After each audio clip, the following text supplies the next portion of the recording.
Team Moon from the very beginning. Ay, naiiyak na ako. Hey.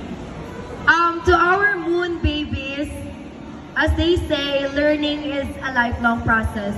And we are very grateful and honored to be part of that once-in-a-lifetime journey of becoming an ALV student.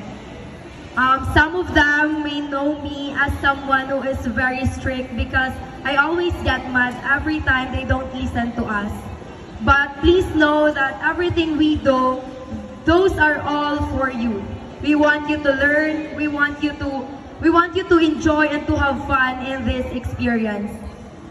Ray, Anna, Weiwei, Hugo, Winnie, Candy, Amy, and Polly, you are all very good.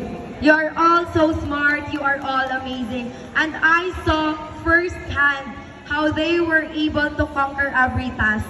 They are all very smart, and that specifically comes from me as their teacher. I would like you all to know that your Moon teachers are very proud of you. Teacher Kel, Teacher Miguel, Teacher Eds, Teacher Shiny, Teacher